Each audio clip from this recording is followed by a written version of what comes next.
lah lho, biasanya niken ini nggon wanci goro-goro ini wis kundur. Mergo niken iki sinden terlaris sak Indonesia. Adoh jangkauane. Lho, tur isih muda tumaruna isih bocah ora isin nganggo gelungan. Oh ngono. Mambungi pung nanti mambungi. Jakarta napa pundi Pak Idal? Menyang ngono iki. Solo, pung saiki nang kene. Lho, pung ning Kalimantan sok ben, pung ning Jambi sok ben. Pung ning Iran, aja, Iran aja, Iran disiki teko Iran balik ning ning Kediri. Kediri ya. Lah ya Kediri. Coba nduk. Iki tak pasake niken ning nggon mandi goro-goro iki sampean tak dhisike. Engko panitia ngentos tunjian mengke Pak Edi badhe minggang sadurunge minggah Pak Edi kalian Pak Jani menika upama kula pengen niken itu bukan hanya penyanyi.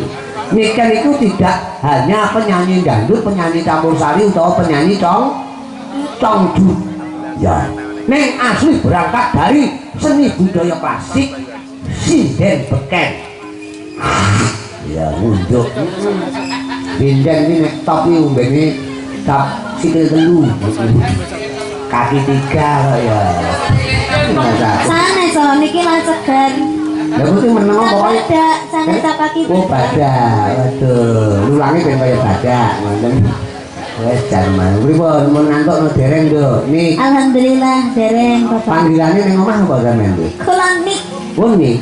Nggih. Padahal Nik was-was lho, Nik. Nik kalih Mbak. Oh, ngeten. Nggih.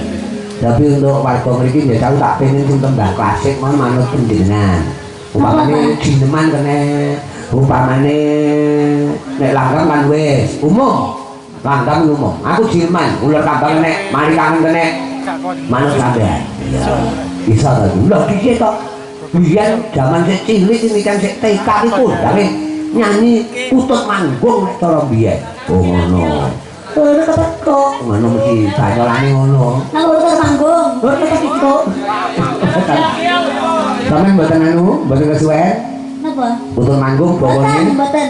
Lho, wah ayahe wis.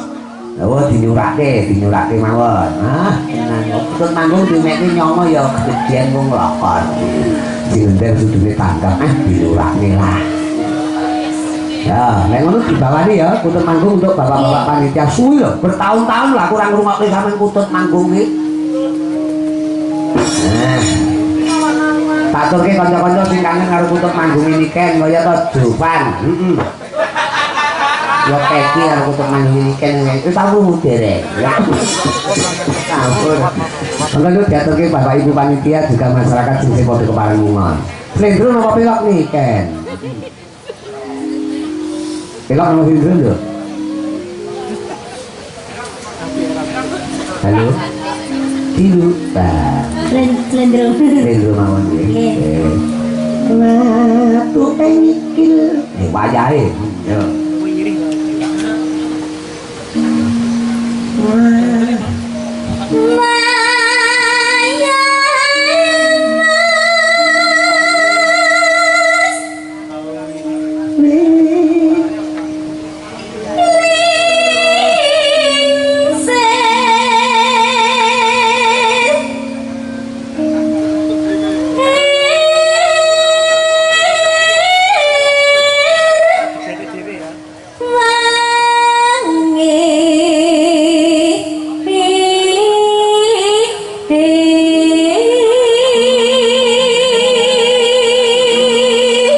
Biasa suaranya.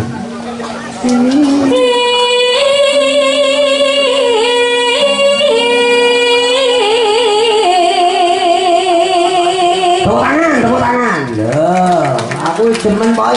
Isik timur, isik enom nek karo tembangan iki ora alergi. Cocok enek lho, nduk jajal Utut Manggung aduh weteng kula lara, ngono iki dadak enek. Aduh kula kudu ngising. Ya ora to ya. Wong-wong padha ngumun mandeg nyawang. Kula terakhir nyanyi niki niku kula kelas 3. 3 napa? SD. Yo iki karo imut-imut lho iki berarti. Nggih. Oke, ora apa-apa. Awake dhewe mumpung ning Barurejo. mumpung derek papa dhewe. Iya ngono papa kan suwi ora mok kututke ngono. Yo. Baraku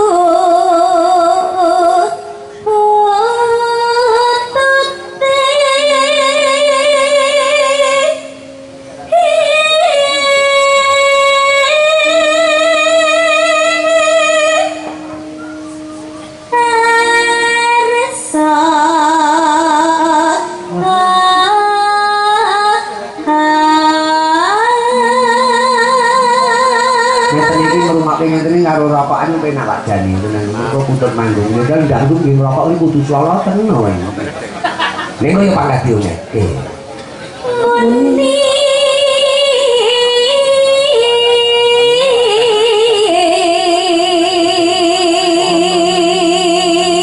tadi panjang-panjang muni iki kembang apa aku kok demen hening plan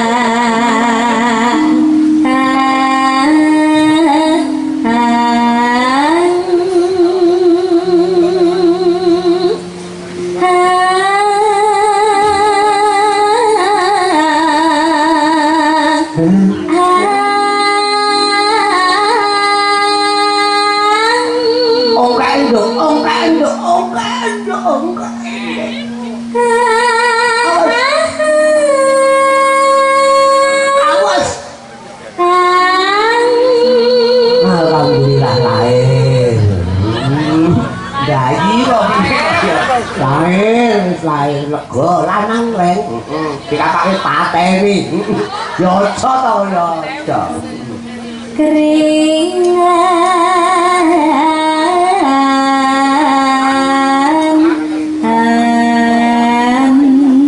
belum tinggal ngeget nih kandang apik ya dancer nggih ini ya kerejang ini banyak ya aja dibolak-balik ta ya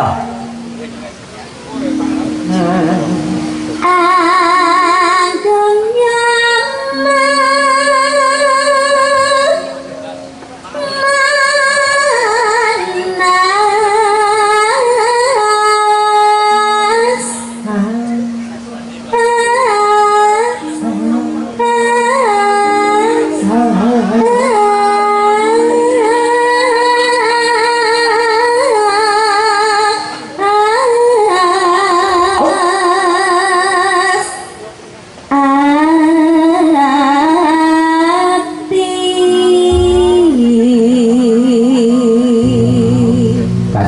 manas lengkapan ya aku dibutuh kaya ngene.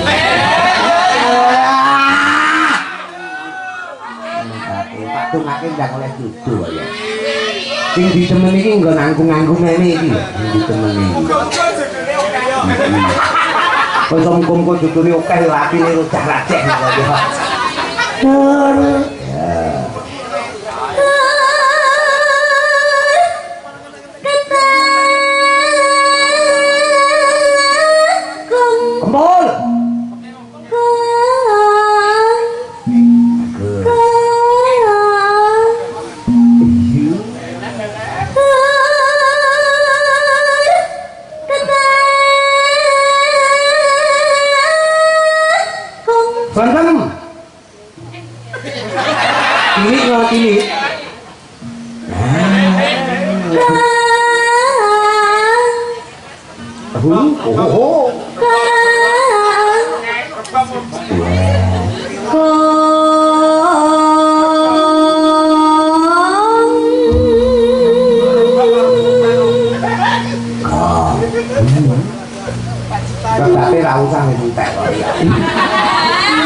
Ya usul lebah kok wis entek kok ya.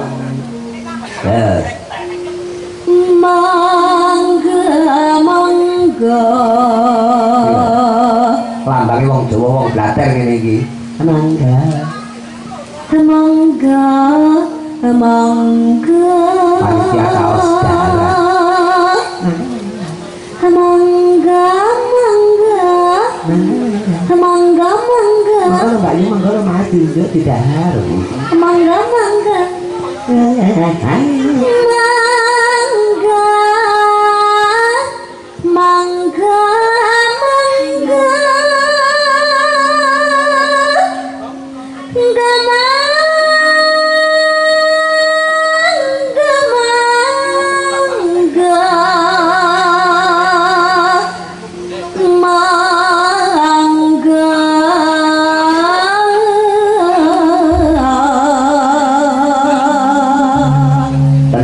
Kuntut manggung nek kanggo niken kan biyen nganti saiki kuntut manggung sak kuntut manggung iso dadi omah, dadi lemah, pekarangan lan sapanunggalane. Ya konsisten kok. Terus Pinarak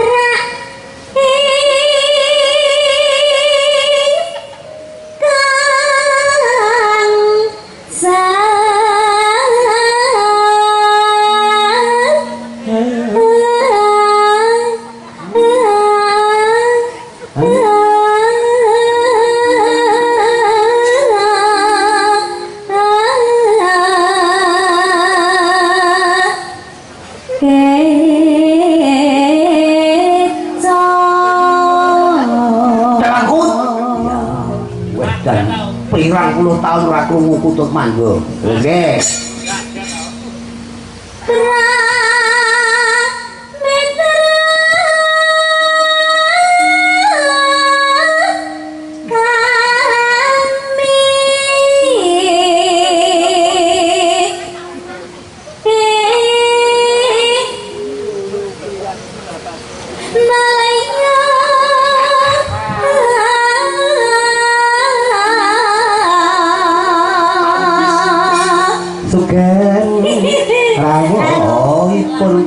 Lambat-lambat Pak. Ora kok aku iya, aku paribasan kaya dene Kadung Kresna, lambat-lambat iki. Sugeng rawuhipun lho Pak Jani. Pak Jani niku. Pak Jani menika pengurus lahan ingkang ngagem kopiah menika. Nggih. Sugeng, sugeng. Sugeng rawuhipun alah Pak Jani. Pak Jani balik yo toyo. Ninone anu. Boleh Pak Jani kan ngetokke dompet karo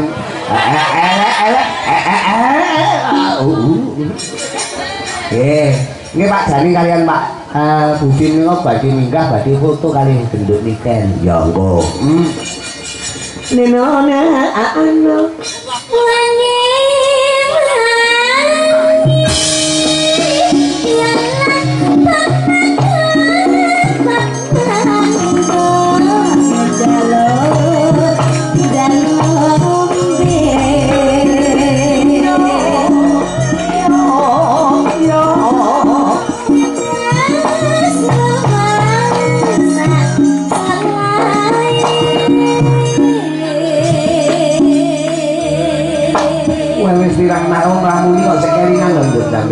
Niki lambat-lambat. Omong ketutupan karo Sumanding, ketutupan karo Sikep, ketutupan karo anu. Ning nyatane tembang niki ora ilang. Lha, omben.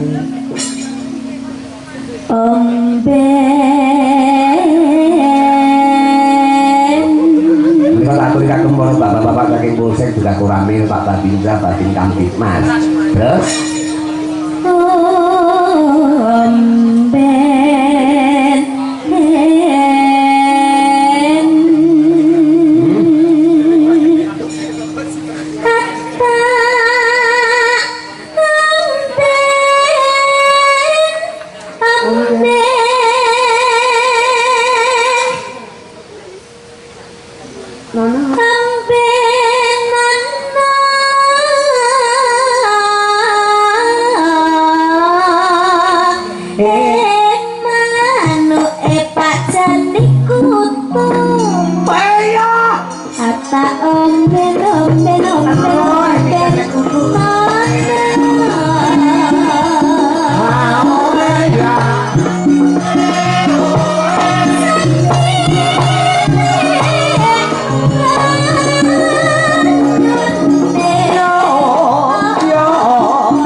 ini gak masalah.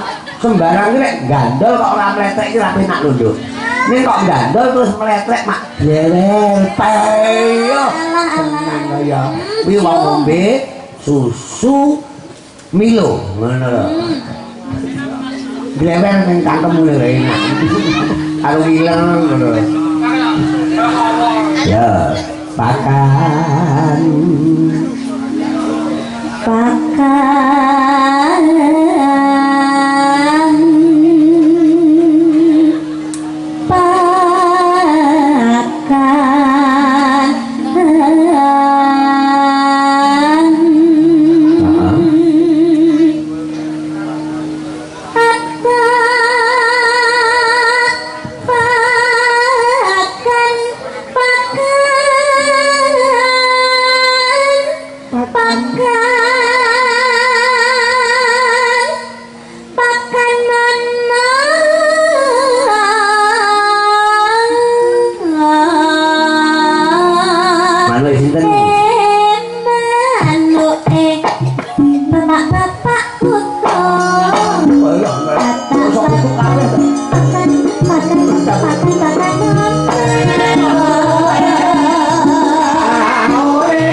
Sisan kutut manggunge, mbok terus aku tak ngaturi tindak minggah panggung Pak Jani kalian Pak Budi atau Pak Kasun. Nano tungsul. Tengkoke ngono.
Ora apa-apa kaya karo kacung tresno lamat-lamat. Astagfirullah. Oh, bene timbang salah-salahne pisan. Dinteke. Napa ndane, Pak? Kok lali, Pak? Lu bali diposke nggon kene kok. Ngono. Oh, wangi